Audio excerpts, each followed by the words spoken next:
ये वीडियो देख लीजिए। हाथों में झोला है, पैरों में चप्पल है और घर जाने की खुशी है। पता है ये कौन लोग हैं? ये लोग कहाँ से निकले हैं और कहाँ जा रहे हैं? ये अपने ही देश के छत्तीसगढ़ के आदिवासी हैं और एक दो आदिवासी नहीं हैं, ये 121 आदिवासी हैं जो पिछले 5 सालों से जेल में बंद थे। अब इनको रिहा कर दिया गया है। कोर्ट ने कहा है कि इनको गलत तरीके से जेल में रखा गया था। नमस्कार, मैं शंभू कुमार सिंह और आप देख रहे हैं नेशनल दस्तक। हिमांशु नाम के एक एक्टिविस्ट हैं, आदिवासी कार्यकर्ता हैं। वो अभी सुप्रीम कोर्ट गए थे। उन्होंने 2016 में 16 आदिवासियों की हत्या हुई थी, मौत हुई थी, बच्चे का उंगली काट दिया गया था। सुप्रीम कोर्ट में उन्होंने याचिका लगाई थी कि इसकी जांच की जाए। सालों बाद उस याचिका की सुनवाई तो हुई। हिमांशु जी पर 5 लाख रुपए का जुर्माना ठोक दिया गया और छत्तीसगढ़ सरकार को कहा गया कि आप इन पर केस दर्ज कीजिए। हिमांशु जी ने तय किया है कि वो अब जेल जाएंगे, जुर्माना नहीं भरेंगे। उसके ठीक एक दिन बाद ये तस्वीरें 2017 में छत्तीसगढ़ के सुकमा जिले में बुर्कापाल नक्सली हमले में 121 आदिवासियों को न्यायालय ने निर्दोष घोषित कर दिया है। 5 साल बिना किसी जुर्म के लोग जेल में रहे। अब बताइए इसका क्या किया जाए। उस समय डॉक्टर रमन सिंह मुख्यमंत्री थे, बीजेपी की सरकार थी। सरकार कांग्रेस की हो चाहे बीजेपी की हो, यही होता है। अब सोचिए इन 121 लोगों का कौन जिम्मेदारी लेगा? इनके 5 साल जो जेल में गए हैं उसकी जिम्मेदारी कौन लेगा? लेकिन ये एक दो नहीं है, इस देश में 3 लाख से ज्यादा लोग जेलों में बंद हैं खीरा चोरी के आरोप में। और जो हीरा चोरी वाले लोग हैं, ललित मोदी, विजय माल्या को पता है सुप्रीम कोर्ट ने 2000 का जुर्माना किया है।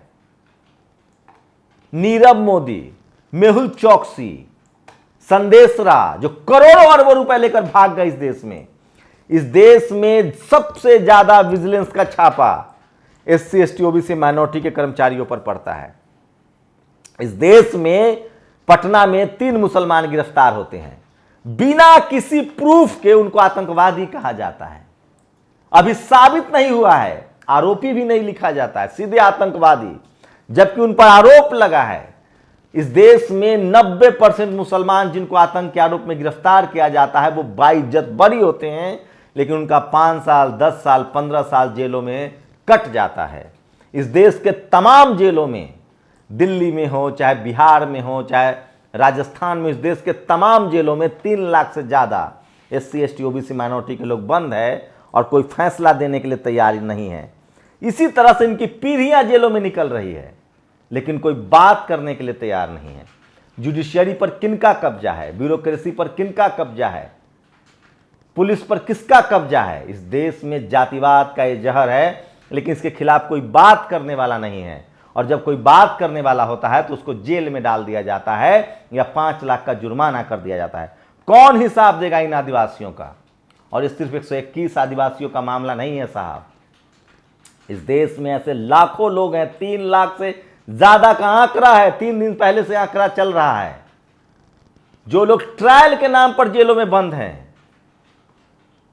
और सोचिए, एक फोटो पर एक सफाई कर्मचारी की नौकरी चली जाती है। कौन देगा इस 121 लोग के परिवार को जवाब, कैसे ये जेल में रहे? लेकिन इस देश में चल क्या रहा है, कोई टीवी अखबार इस खबर को नहीं बताएगा।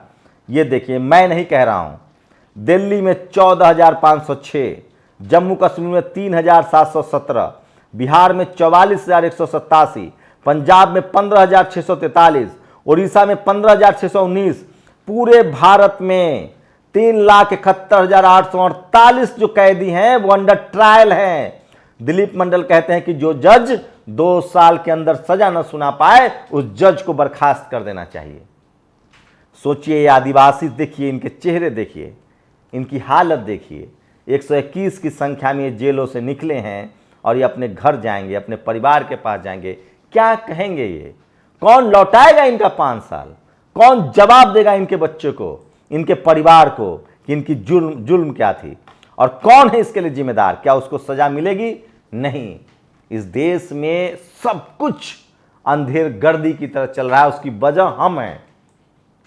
इस देश के SC ST OBC माइनॉरिटी के लोग जब तक अपने हक अधिकार के लिए आवाज नहीं उठाएंगे, इसी तरह से अपने ही देश में वो 2 दर्जे के नागरिक बने रहेंगे। नेशनल दस्तक की लगातार कोशिश है कि इन तमाम खबरों को आप तक पहुंचाई जाए और कोशिश हो कि कम से कम डर से नहीं, ईमान की बात की जाए, ईमानदारी की बात की जाए। क्या ये खबर आपके लिए ज़रूरी था? नहीं था। इन खबरों से आप सहमत है, असहमत हैं? अपनी प्रतिक्रिया जरूर दीजिए। शुक्रिया।